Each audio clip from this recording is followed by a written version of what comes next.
Nah, cuma memang kendala data yang kita punya dari tahun ke tahun, Kiai, itu biasanya stok darah di bulan Ramadan dan awal bulan Syawal ini mengalami penurunan yang luar biasa dikarenakan masih banyaknya para pendonor yang kurang memahami tentang boleh atau tidaknya berdonor di bulan Ramadan. Nah, menurut Kiai, berdonor darah di bulan Ramadan itu seperti apa? Kan yang berkembang di masyarakat tuh begini, kalau saya melakukan donor darah, apa tidak bisa disamakan dengan orang yang haid, perempuan yang haid?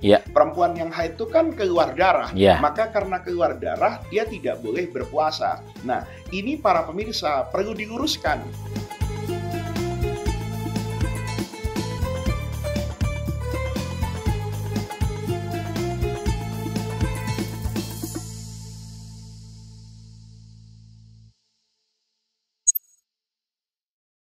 Assalamualaikum warahmatullahi wabarakatuh. Sobat PMI dimanapun Anda berada, kita hari ini bertemu kembali dalam Sanda Talks, obrolan siap melayani Anda, program yang dilaksanakan oleh PMI Provinsi DKI Jakarta dalam rangka memberikan pencerahan, memberikan wawasan tentang kepalang-merahan dan segala aktivitas kemanusiaan yang dilakukan oleh PMI Provinsi DKI Jakarta. Hari ini kita akan mengupas tentang hal yang sangat relevan yang selalu menjadi pertanyaan masyarakat tak kala datangnya bulan suci Ramadan. Dan kita akan membahas ini bersama Ketua Umum Majelis Ulama Indonesia Provinsi DKI Jakarta yang akan langsung kita sapa yang sudah berada di tengah-tengah kita. Assalamualaikum Pak Kiai Muhammad Faiz. Waalaikumsalam warahmatullahi wabarakatuh. Gimana puasanya Pak Kiai? Alhamdulillah sehat, lancar, dan tetap semangat. Alhamdulillah. Baik, sahabat PMI dimanapun Anda berada, kita langsung saja akan bertanya banyak hal tentang Palang Merah di dalam kaitan donor darah. Palang Merah sebagai satu lembaga yang diamanahkan oleh pemerintah untuk menjaga ketersediaan darah, memiliki banyak tantangan dalam melaksanakan tugasnya. Salah satunya, tak kala datangnya bulan suci Ramadan, di mana permintaan darah tidak pernah menurun, tetapi masyarakat yang sukarela datang ke Palang Merah untuk berdonor, jumlahnya sangat menurun. Maka dari itu kita akan kupas tuntas donor darah menurut ajaran agama Islam.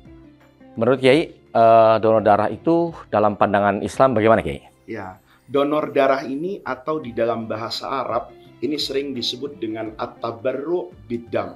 Jadi dari kata-kata donor itu ditranslate ke bahasa Arab namanya tabarru.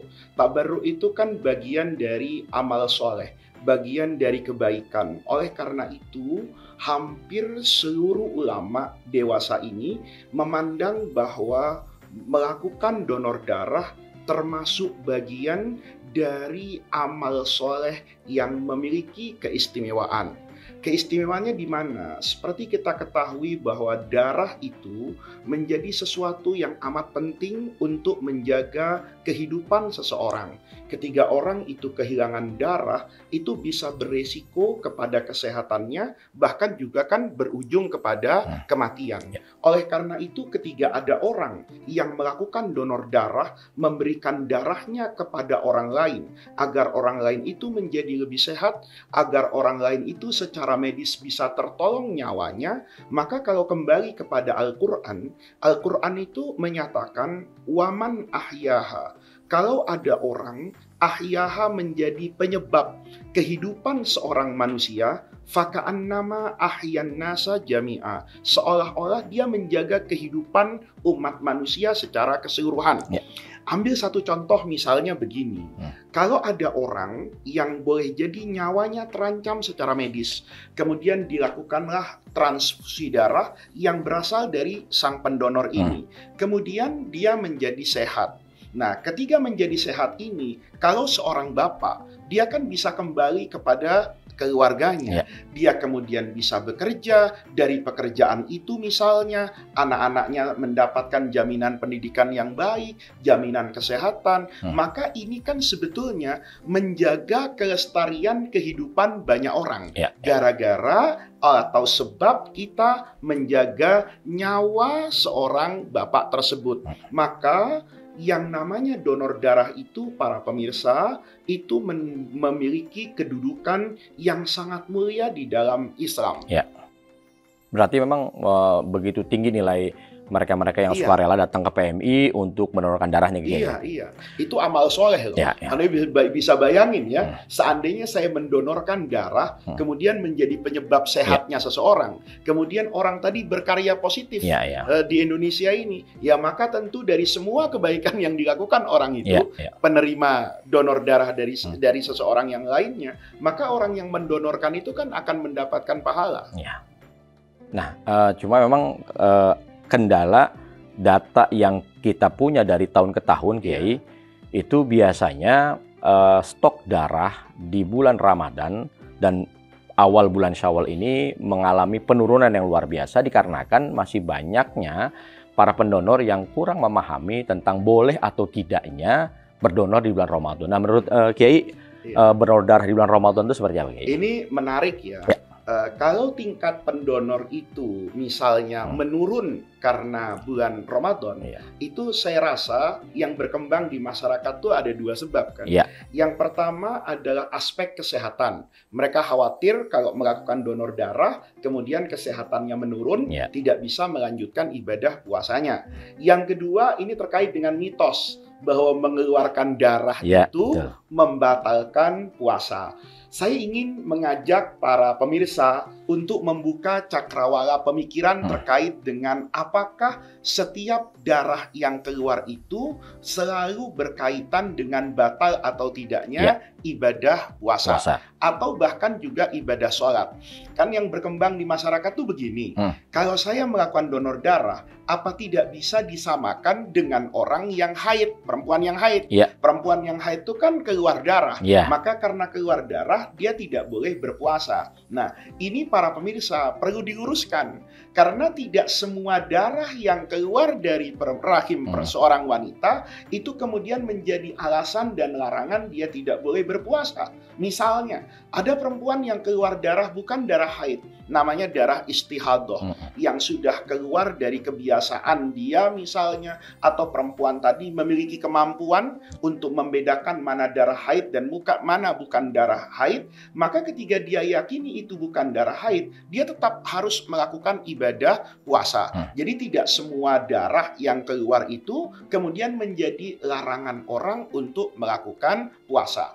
Ini yang pertama. Yang kedua, di dalam tradisi pengobatan Islam, itu ada yang namanya hijamah. Hijamah itu kan juga mengeluarkan darah. Hijamah itu kalau bahasa Indonesianya bekam. Apa hukumnya melakukan bekam di bulan puasa? Nanti ini akan beririsan langsung dengan apa hukumnya melakukan donor darah di bulan puasa. Karena logikanya sama kan? Bekam itu mengeluarkan darah, ya sekarang juga menggunakan jarum medianya. Sementara untuk donor darah itu juga ditusuk menggunakan jarum. Oleh karena itu, para pemirsa, di dalam fikih itu memang terjadi perbedaan pandangan di antara ulama, apakah hijamah itu membatalkan puasa atau tidak. Mayoritas ulama, mazhabnya Imam Abu Hanifah, mazhabnya Imam Malik, mazhabnya Imam Syafi'i, itu mengatakan bahwa berbekam itu tidak membatalkan puasa. Baik orang yang melakukannya, kalau donor darah berarti dokternya, atau pasiennya, atau relawannya yang kemudian dikeluarkan darahnya, itu tidak batal menurut mayoritas ulama. Nah, sementara ada sebagian kalangan dari mazhab Imam Ahmad bin Hambal itu mengatakan bahwa berbekam itu membatalkan puasa. Kalau orang berkeyakinan bahwa berbekam itu membatalkan puasa, maka orang yang melakukan donor darah juga batal puasanya. Tetapi karena mayoritas ulama ya di masa lalu maupun masa sekarang itu mengatakan bahwa bekam itu tidak membatalkan puasa, maka donor darah pun tidak membatalkan puasa. Itulah yang menjadi latar belakang mengapa Majelis Ulama Indonesia di Provinsi Jakarta ini mengeluarkan fatwa bahwa melakukan donor darah di waktu sedang berpuasa itu tidak membatalkan puasa. Adapun aspek kesehatan, kan semua orang yang mau melakukan donor itu pasti dipantau kesehatannya, dilakukan screening di sana. Maka itu tidak kembali kepada ulama, tapi kembali kepada medis. Kalau secara medis itu dibenarkan, maka ulama mengatakan bahwa donor darah di ketiga berpuasa itu tidak membatalkan ibadah puasanya. Artinya tidak memiliki pengaruh terhadap sah atau tidaknya puasa seseorang itu. Sepakat, iya, tidak memiliki pengaruh tentang keabsahan puasa yang dia lakukan. Nah, kaitan dengan fatwa MUI ini kan kalau tidak salah itu terbit di tahun 2000. Iya. Sedangkan 24 tahun yang lalu. Sedangkan dalam kemajuan teknologi donor darah ini ada beberapa metode dalam melaksanakan donor darah. Di antaranya yang biasa dilakukan oleh masyarakat itu donor darah konvensional, hanya diambil darah merahnya. Kemudian juga ada beberapa metode, diantaranya itu donor darah aferesis, di mana ada mesin yang nantinya akan mengambil darah dari sukarelawan, kemudian komponennya yang dibutuhkan masuk ke dalam kantong, komponen yang tidak dibutuhkan masuk lagi ke dalam tubuh si relawan tersebut, Kiai. Nah, kaitan dengan ini, bagaimana pengaruhnya terhadap keabsahan si sukarelawan ini, tak kala dia melakukan donor yang menggunakan mesin aferesis ini, Kiai? Kalau menggunakan mesin aferesis tadi, membalikkan darah ke pendonor tadi, itu sebetulnya sama dengan orang yang menerima transfusi darah kan. Artinya ketika darah tadi didonorkan, kemudian dimasukkan lagi kepada orang yang sakit misalnya, itu kan juga memasukkan darah. Ini sebetulnya Hasanuddin sama dengan persoalan melakukan donor darah itu sendiri. Di dalam fikih itu ada dua pandangan besar. Pandangan yang pertama menyatakan bahwa memasukkan darah kembali ke tubuh manusia, seperti transfusi tadi misalnya, atau dalam bentuk apapun, itu dinyatakan tidak membatalkan puasa.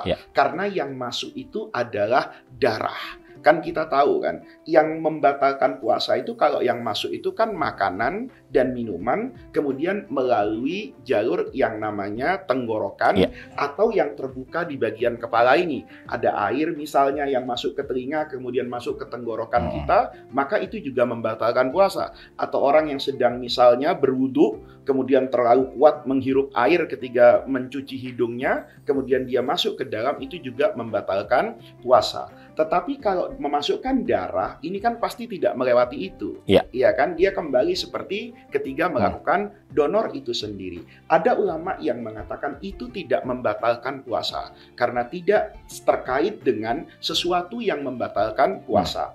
Ada sebagian ulama yang mengatakan kalau yang dimasukkan kembali itu darah, maka dia membatalkan puasa bukan karena darahnya. Tetapi karena sejatinya darah itu adalah makanan. Kan semua yang kita makan menjadi itu kan darah. Kemudian menjadi darah. Karena dia berasal dari makanan dan darah itu adalah makanan di dalam tubuh, maka itu membatalkan puasa. Sekalipun guru-guru saya itu banyak sekali yang mengatakan itu tidak membatalkan puasa dikarenakan darah itu adalah sesuatu yang sudah berubah dari yang namanya at-ta'am, makanan. Tetapi untuk hati-hatinya karena ini kan memasukkan, bukan mengeluarkan Kalau ada terjadi misalnya nanti kericuhan, kegaduhan di tengah-tengah masyarakat, maka pola donor darah yang seperti ini saya anjurkan untuk dilakukan setelah berbuka. Kenapa demikian? Karena ini ada unsur memasukkan. Jangan sampai pendapat yang boleh jadi tidak disepakati oleh banyak ulama kemudian kita praktekkan sehingga mendatangkan kegaduhan yang tidak perlu. Jadi PMI bisa saja dalam kondisi yang tidak terlalu mendesak melakukan donor darah yang kemudian ada membalikkan darah kepada pendonor, itu dilakukan setelah dia berbuka puasa. Karena memang di dalam proses metode donor darah aferesis ini, setelah kandungan komponen dari darah itu sebagian masuk ke kantong darah dan sebagian masuk ke tubuh si pasien atau si sukarelawan, itu biasanya memang ada cairan ACD namanya yang mengandung gula. Yang ini menjadi pertimbangan dari PMI DKI apakah dilakukan di saat si sukarelawan puasa atau memang dilakukan setelah mereka berbuka puasa. Pertimbangannya memang harus berharap dari MUI agar kiranya memperbaharui fatwa tersebut. Karena memang di masa kepengurusan ini kita akan melakukan kaji ulang. Tetapi yang ingin saya sampaikan begini ya, memang permasalahan seperti ini para pemirsa juga harus mengerti bahwa ini adalah sesuatu yang masuk pada ranah ijtihad. Ijtihad itu tidak ada ayat Qur'annya secara khusus, tidak ada hadisnya secara khusus yang berkaitan dengan hal ini, tetapi para ulama hanya menyimpulkan dari apa yang mereka baca. Tentu kesimpulannya kan menjadi berbeda-beda. Kayak misalnya tadi memasukkan zat yang mengandung gula. Apakah kemudian itu membatalkan puasa? Itu sudut pandangnya beda-beda. Apakah yang membatalkan puasa itu kalau makan dan minum itu lewat tenggorokan? Karena kita kan merasa nikmat. Karena orang itu misalnya bahkan ketika diinfus itu kan juga tidak mendatangkan kenikmatan seperti ketika kita makan dan minum biasa. Sekalipun boleh jadi tenaga yang dihasilkan itu mirip kan. Orang ketika sudah diinfus kemudian lebih segar, lebih sehat, tetapi rasanya itu berbeda dengan orang yang makan secara langsung. Nah, tetapi tentu kita akan mengkaji ini ya model-model daripada donor darah agar nanti masyarakat bisa mendapatkan guidance yang utuh. Nah, gini Kiai, kan memang bulan suci Ramadan ini seperti yang tadi saya disampaikan di awal bahwa ada beberapa kebiasaan yang hilang.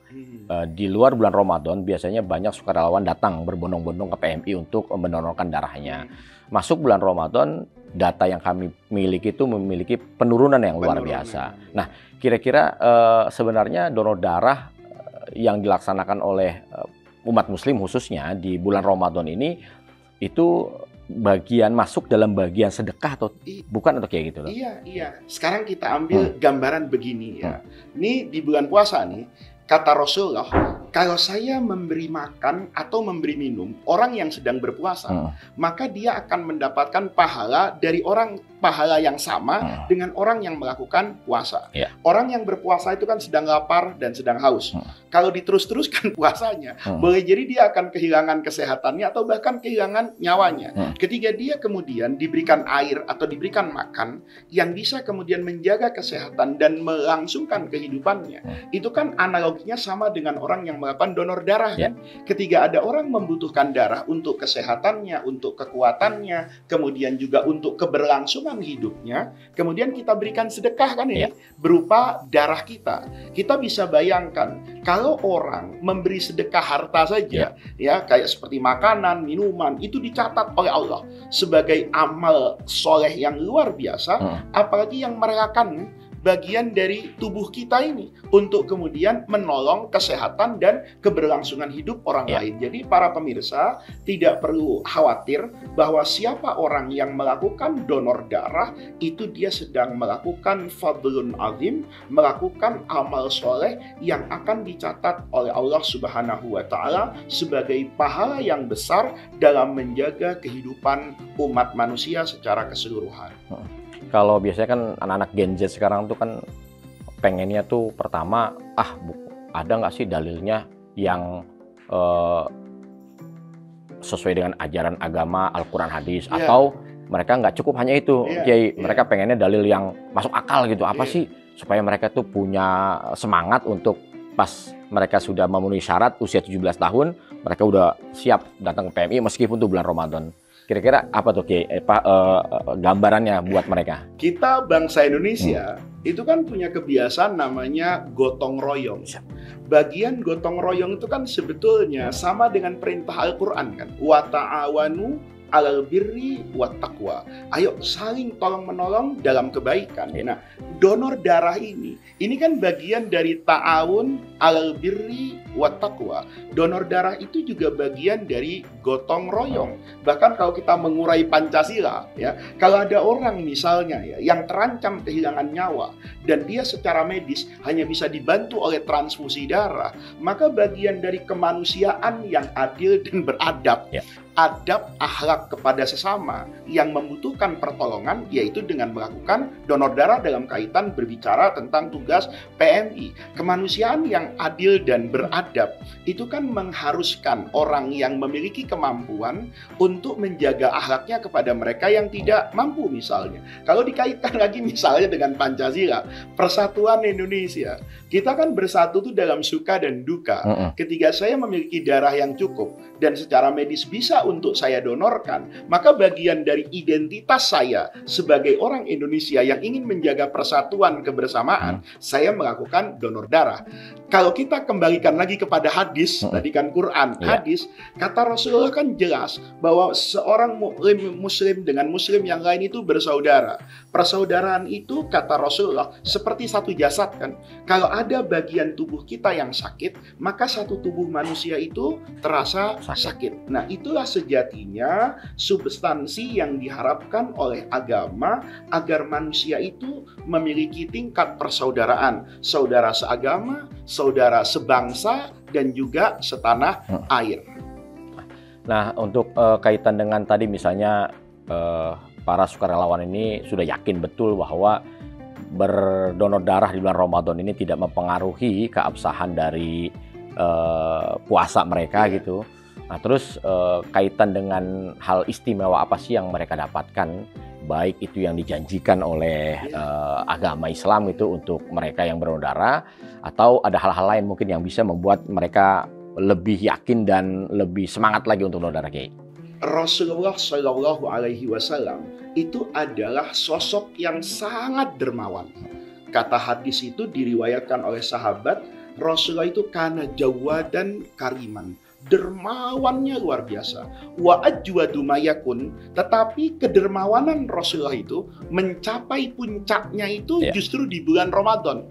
Jadi kalau ada para pemirsa misalnya masyarakat Jakarta secara umum biasa melakukan donor darah di luar Ramadan, itu seharusnya ketika datang bulan suci Ramadan itu lebih meningkatkan donor darahnya kan, karena dia ingin mencontoh Rasulullah tadi. Ketika Rasulullah itu sangat dermawan pada kehidupan kesehariannya, kemudian sampai puncak kedermawanannya itu pada bulan Ramadan, maka seharusnya ini tingkat ketersediaan darah di PMI meningkat justru di bulan Ramadan gitu.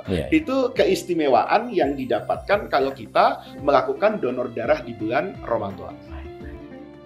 Baik, kalau begitu sebelum kita akhiri perbincangan ini, Kiai, kira-kira himbauan Kiai untuk anak-anak muda, untuk mereka-mereka yang memang suka rela datang ke PMI untuk sama-sama ayo berdonor darah, Kiai.